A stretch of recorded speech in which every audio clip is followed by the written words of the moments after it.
Welcome to the Digital Analytics Power Hour. 3 analytics pros and the occasional guest discussing digital analytics issues of the day. Find them on Facebook at facebook.com/analytics hour. And now, the Digital Analytics Power Hour. Welcome to the Digital Analytics Power Hour. This is episode 13. Well, thanks everyone for joining us. We're very excited. Our 13th show.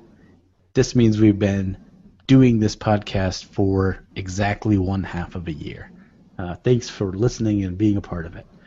This show, we're talking about an exciting topic, measuring display media. Everybody's got it? Nobody's good at measuring it. What are we talking about? We're talking about display. You know, there's the famous quote, I know half of my advertising budget is wasted. I just don't know which half. Well, you're about to find out. Joining me tonight are my co-hosts, Tim Wilson from Columbus, Ohio. He's a partner at Web Analytics Demystified. And Jim Kane, double CEO of Napkin and Babbage Systems. And I'm Michael Helbling. I lead the analytics practice at Search Discovery in Atlanta, Georgia. Gentlemen, welcome. Hey, Michael and Jim. Hello. Well, guys, display advertising, tons of money behind it, and frankly, we probably all think measurement is done poorly most of the time. What are we going to do about it? Well, I, as the one who lobbied hard for this topic, because I have such a love-hate and largely hate relationship with display, maybe I can start, and I'm not sure exactly where to start, except maybe part of it is framing that, to me, it comes down to sort of 2 fundamental different ways that display can be used, and one of those is kind of in a direct response. You know, I've got a call to action, come and buy, or come and give me your name and get a coupon, or, you know, become a lead so I can sell you a car.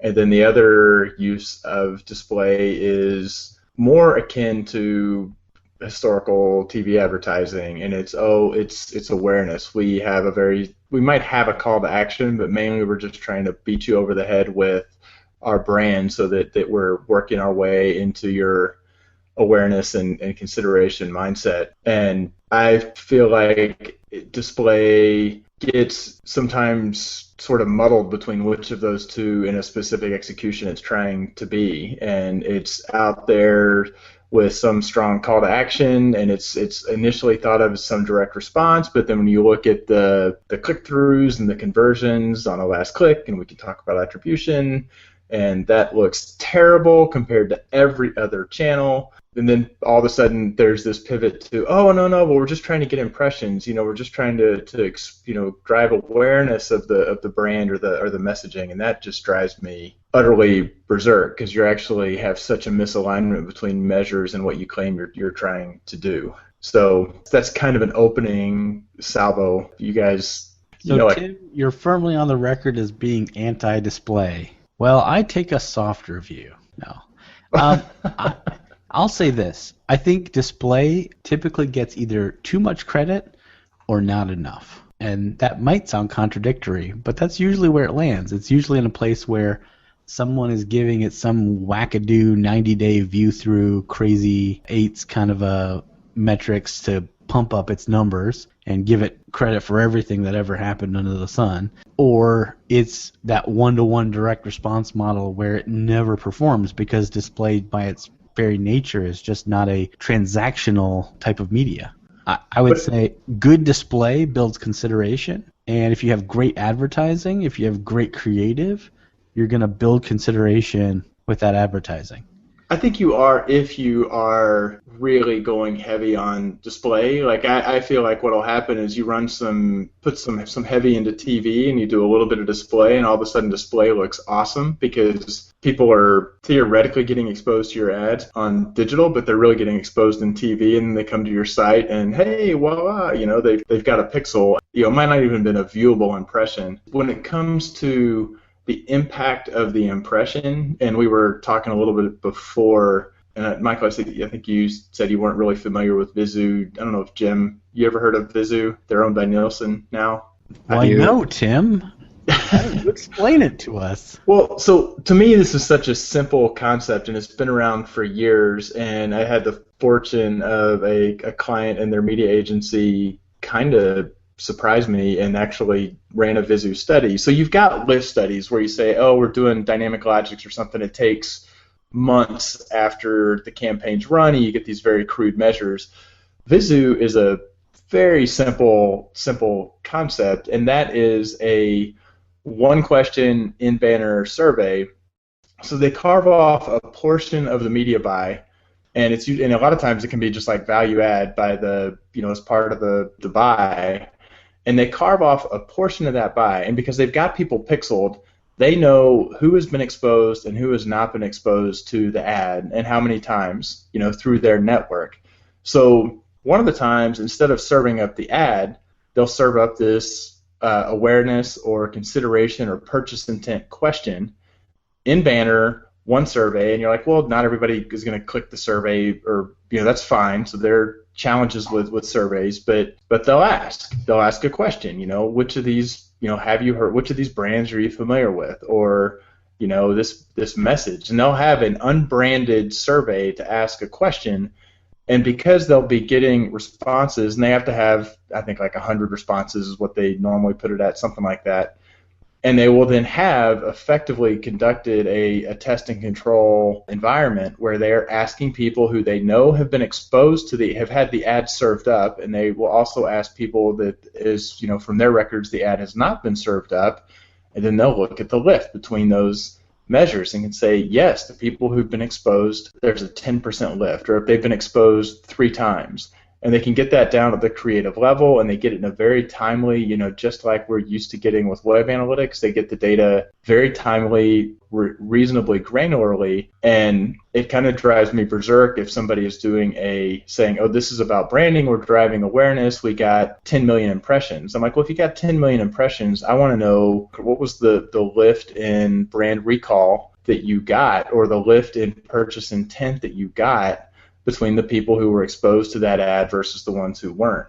And what frustrates me is that is kind of on the media agency to do that. And they can optimize their creative, they can optimize their placements with that data, but a lot of times they seem sort of reluctant to do it. And it was great, like this week I actually saw one where it was fantastic, like they'd done it and they actually got great results. And I was like, this is the same frustration with people not wanting to measure their websites or being reluctant to put KPIs down to say, look, if this is what you're measuring, there is a platform out there. I'm getting nothing from Nielsen. I have no relationship with them. But the handful of times that I've managed to get through and we've used Vizu, it's been very, very eye-opening and kind of super useful. So, my initial 2 cents is, you get a bunch of digital analysts in a room, and there will start being bitching about display and about vendors and agencies that sell display. We did it right before we started recording this show. And, if you look at the Interactive Advertising Bureau, or the IAB, it's huge and it's extremely well funded, and it has a lobby group in Washington. If you look at the DAA, or the Digital Analytics Association, it's about 5,000 of us, and we periodically have a lobby bar in San Francisco. There's the level of influence and the level of budget that goes to measurement is significantly smaller than what goes to advertising. The IAB now has a digital data certification. So through the IAB, they will teach you how to measure and show data that helps someone understand their advertising and their display budget. If you try and explain that to a web analyst or a digital analyst whose job is to understand how everything is connected to everything else, it comes off as a little bit ignorant. We're looking at the holistic health of the body, and they're kind of doing podiatry because we only sell shoes. But isn't that a good point, that if you look at where that budget, because you look at the scale, which is a great point, but it's coming from, like, display is more of an offshoot of TV. And if you take the dollars you can spend on TV advertising and then what it takes to get a ton of impressions, way more visits than you're going to get to your website. So there is this kind of going from TV all the way to the web, and I think when you get to the site, it's kind of seen as this sort of free thing, and so we kind of scrap to say we need to invest in the site.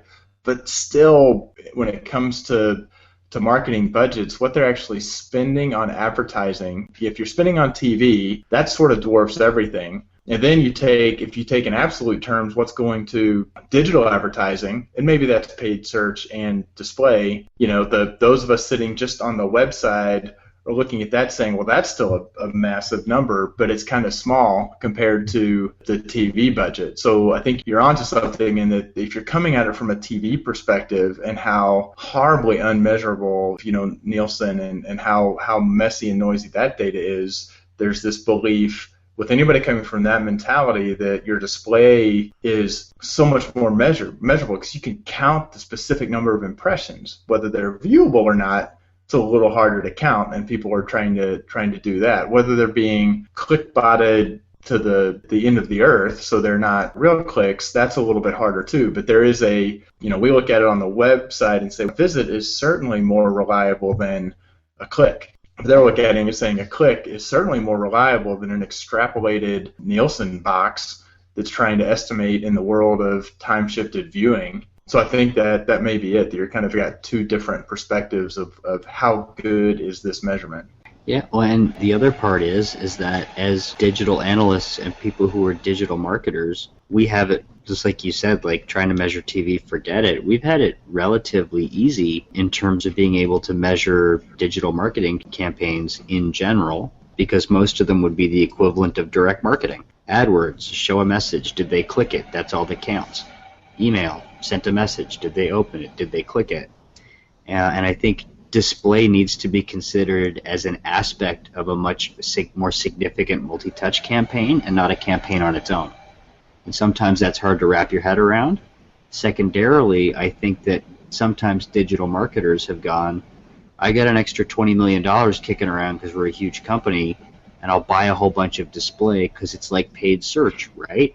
And the Except guy that, who goes, which is interesting, right? With paid search, you're partially buying on keywords, and you can have some context around what were they looking for, and there's some rules and controls that you can't just march completely off the reservation with what you're trying to push them towards. Whereas display, you're buying audiences that have affinities based on behavior or the content of the site that they're on. Like, it's just inherently, to me, it's a looser connection. You're still trying to get your targeted display, but then that's why people jump to retargeting, and they say, oh, but retargeting, I know they've done something, they've been to my site, they've done something where they've expressed some interest, and look, retargeting all of a sudden magically does get higher click-through rates. It costs more, but higher conversion, and that logically makes sense. I'm not anti-retargeting, although REI and eMetrics, those are the ads that I get that I'm like, yep, that is retargeting.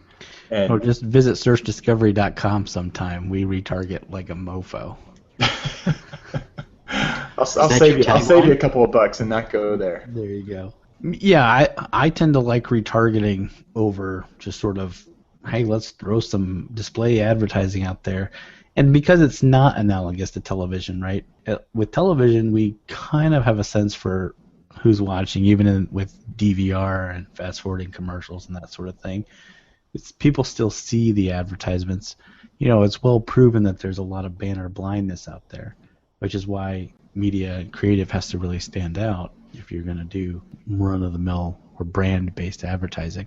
But retargeting feels more relevant. And what we've seen a lot better results from using retargeting and also using DMPs and things like that to build audiences to do targeted display too. So not retargeting, but targeted display is another area where I think, and that's why you see DMPs just blowing up. Like, they're like some of the fastest growing digital companies right now. Yeah, well, sorry, just to clarify, what you're talking about is what other people would call programmatic display, right, Michael? Well, programmatic, I'm bad at defining things. Programmatic is more like I give like a system a set of rules, and it'll automatically optimize within that set of rules. Targeted display to me is just sort of, I find lookalikes across the internet. So I have, hey, all these people visited my website, and I'm going to use a DMP to tie other attributes like 30% of all my purchasers happen to drive Volkswagens. Now I want to target every Volkswagen driver out there and see how many more I could get to my web, that kind of stuff. Doing segmentation and lookalike targeting. But it's one of those where, like you say, programmatic, that implies you start saying machine learning and AI, and it's an easy sell, and it's an easy play for venture capital, for acquisitions. All the big players have bought something that's a DMP, and I've got a CPG client where the head of analytics is kind of on a tear to say, okay, you told me that you're doing this, but still, how are they paying the agency? They're paying them a cut of the media spend. So the way they won the business was, we are going to spend your dollars wisely, and we're going to do programmatic, and we're going to optimize throughout the year. But the fact is, once you've set a budget, they're just getting a cut of that. And then they have to be able to tell some sort of story about how it got better. And the more that he digs in, because it's actually complicated, right? People have this vision that, oh, I have all this data. It's all in a DMP. I can look for all the Volkswagen drivers. So it's like it's a good story, but the complexity that comes with that when you start making those buys to then say, well, I still need to figure out, is it working or not? And how am I measuring whether it's working or not? And do I have that loop closed programmatically, or am I having to do it manually? So that's a whole other issue that I think there's the story, the hype around programmatic, the hype around DMPs, I think honestly, the hype around web analytics, all of those are exceeding the reality.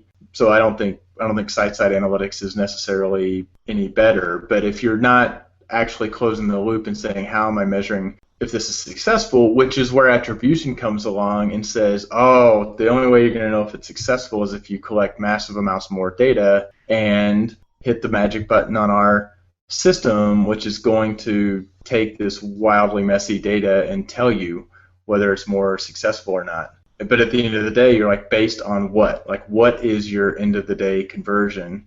And if you're selling shoes online, sure, that is a reasonably low consideration purchase.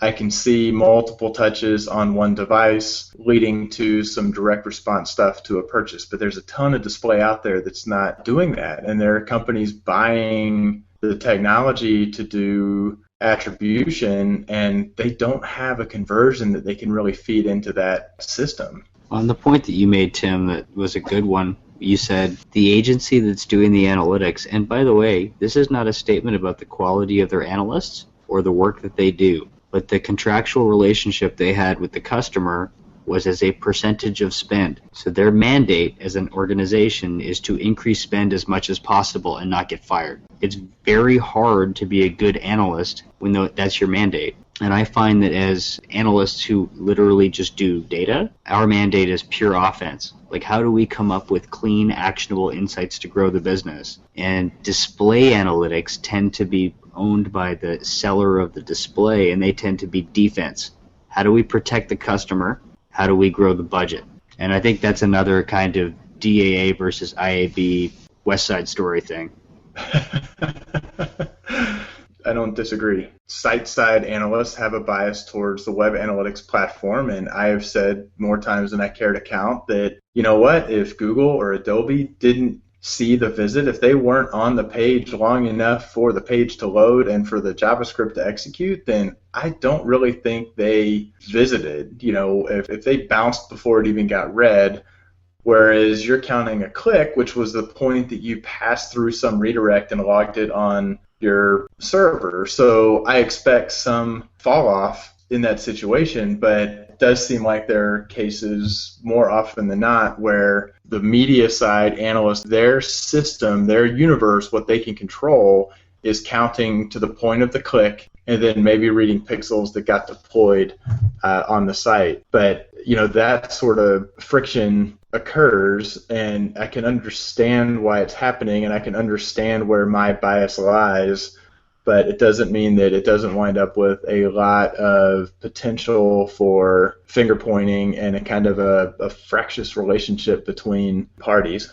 Well, and again, I've never had the opportunity to really take even digital, a really big multifaceted marketing campaign, like it's our spring launch, and we're going to do this kind of display and these 10 emails and these locally targeted AdWords ads, but they're all thematically similar, and measure them all together, which is a much more traditional big marketing campaign measurement program. Like, we tend to focus more at the channel level because people don't want to roll up. If we were in a situation where we could do that traditional marketing campaign level roll up, I have a feeling I'd be going, we need to get a lot smarter at display, and who can I talk to? So again, I'm not necessarily just shitting on agencies. I think that we need to start, as analysts, thinking about campaigns as not, yeah, I sent an email, but this is a significant organizational marketing push. And that's complicated stuff, you know?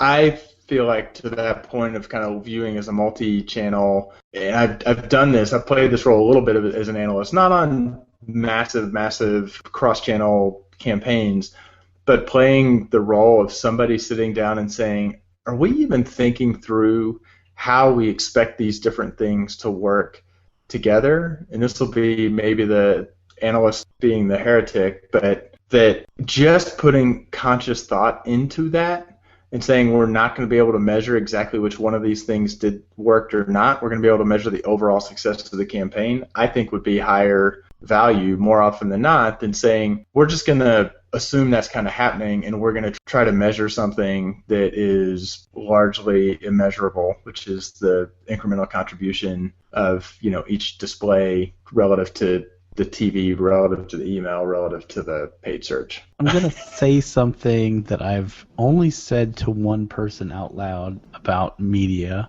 or display and sort of my thoughts on it, at least as it pertains to like attribution and that kind of stuff. You know we're recording this, right? Yeah, I know. And the other person I told about it was June Dershowitz, and I just threw it past her one time, and she looked at me like I was kind of crazy, and probably I am. But I kind of think that there's also sort of a sunk cost to advertising, like a sunk cost to servers to run my internet website. You know what I mean? Like, I have to do some advertising, otherwise I will have zero customers, right? Or I can depend on word of mouth only, and that is one way to grow a business. But if I want to grow my business beyond that, there's an amount of advertising that I have to do. You know, and so in some senses, like running a display campaign is something that just kind of has to happen.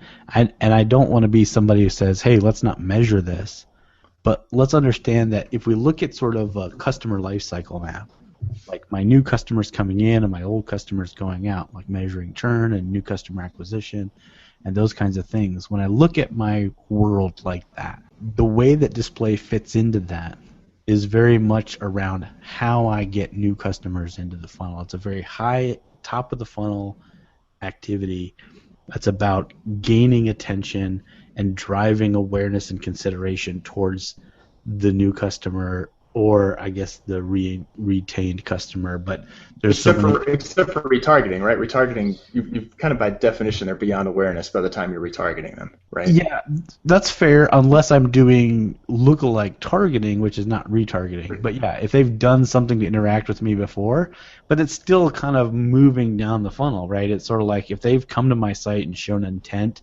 and then while I'm browsing the web, while I'm listening to Tim talk, I'm seeing Zappos show me a shoe that I looked at a couple days ago. It's a retargeting campaign.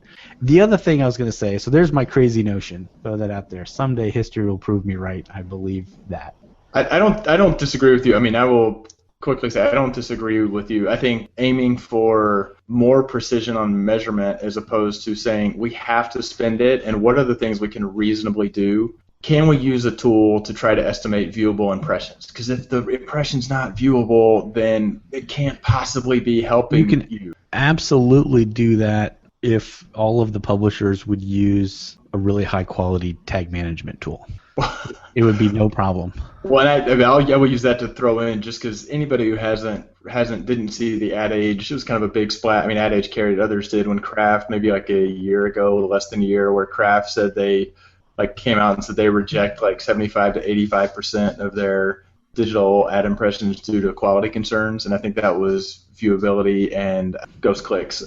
You know, and I think saying, hey, we think this is happening, what can we do now to try to figure out, can we pull up the sites that we're advertising on get that from, say, I know it's the network and you're pushing it out of the network, but show me where the impressions have been, and I'll look at some of them and say, this is ridiculous. Let's start blacklisting these. Let's sit down once a month and blacklist sites that just make no sense for us to be advertising on, without trying to get to the point of saying, no, we're going to wait for the data to magically tell us exactly what the contribution was, and we're going to do it magically through the data. So I actually think I agree with what you're saying, or I just completely misinterpreted it to my own ends. No, let's keep going down that path. I like it. No, I'm just kidding.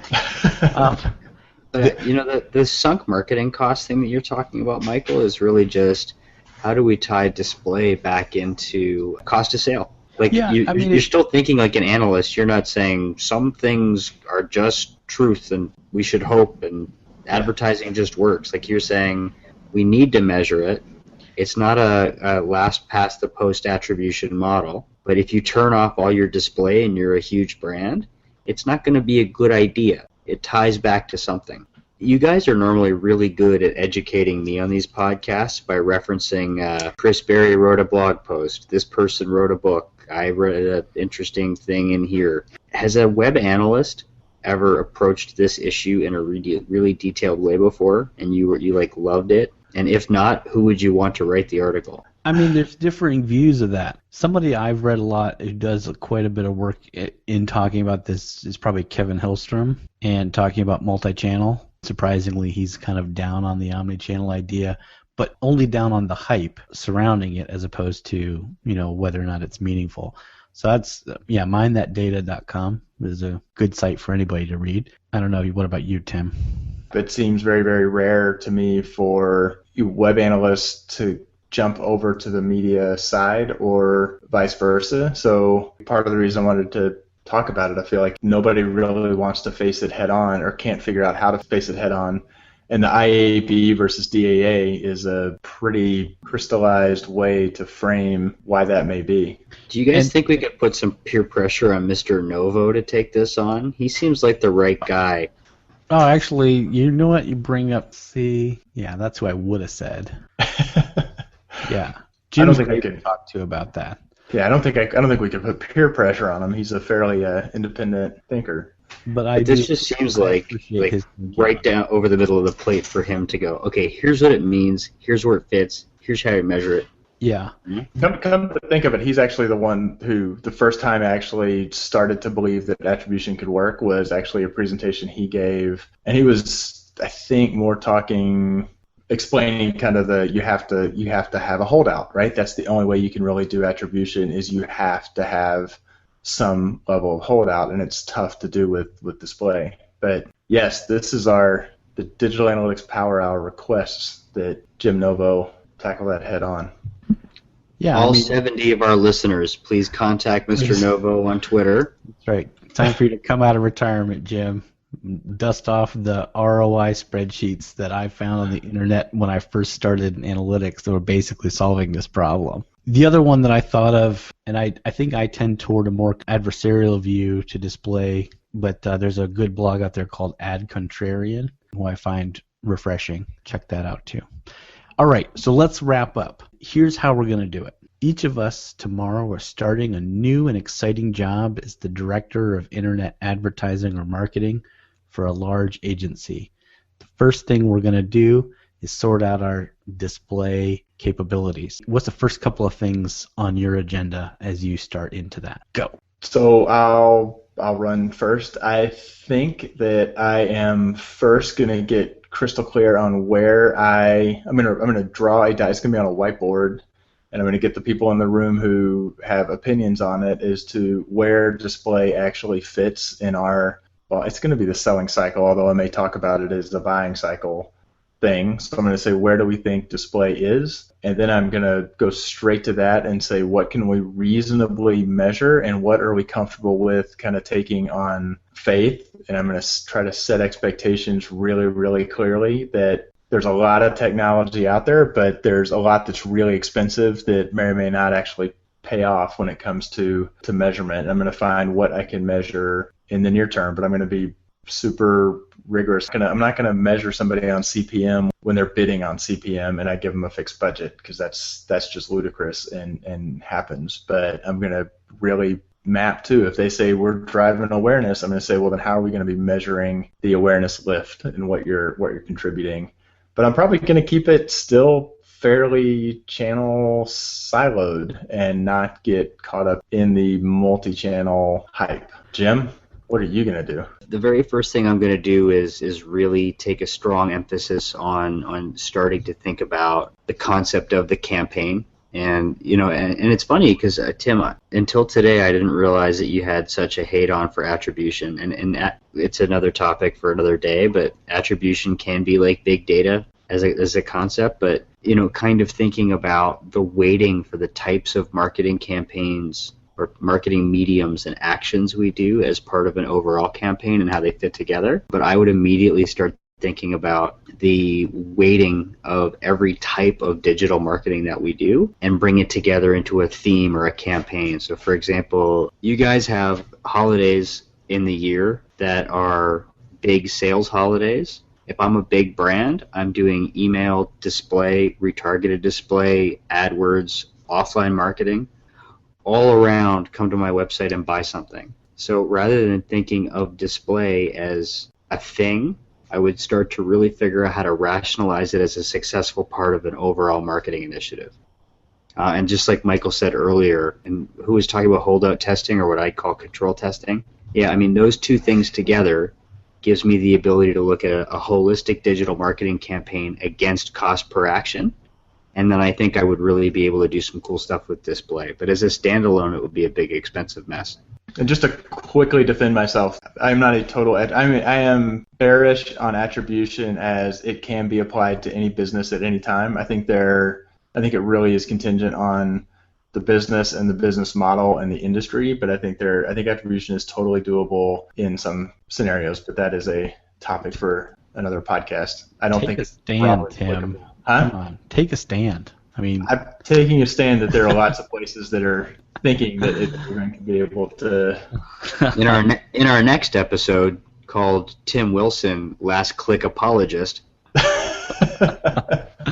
So I actually had a set of steps, and then I'm going to change them because of what one of the things Tim said, which is probably the first thing to do is figure out how the organization perceives display. Because you could walk into an organization that is pretty focused on direct response, and display just doesn't get any attention or love because you can't measure it last click. Or you walk into an organization where, so take the temperature of the organization. I think that's a really great first step, and then educate from there about getting more sophisticated. I think that's what I do. And then I look at how do we incorporate strategies that are going to get us lift, but build a model that shows us here's how display fits into our customer model. Here's how we're going to understand display as distinctly different in its impact versus response channels like email or search or things like that. And then, go to town, spending the money. It's probably why no one is jumping over themselves to hire me to do this job. But that is okay. This has been interesting. I think, as digital analysts through and through, this is not our sweet spot as a topic, and so I think there's a ton that we could learn from our listeners. So if you're out there and you're listening to this and you're shaking your head like, oh, you guys have got it all wrong, this is a great time for you to jump on our Facebook page or on Twitter. Let us know your thoughts. Join us on the Measure Slack group. If you're not a member of that already, love to hear from you there. And give us some of your thoughts on this topic. We'd love to hear from you. Thanks again for listening. For myself and for our co-hosts, Tim Wilson and Jim Kane, we thank you, and thanks for listening. Thanks for listening, and don't forget to join the conversation on Facebook or Twitter. We welcome your comments and questions. Facebook.com/Analytics Hour or at Analytics Hour on Twitter. So smart guys wanted to fit in, so they made up a term called analytics. Analytics don't work.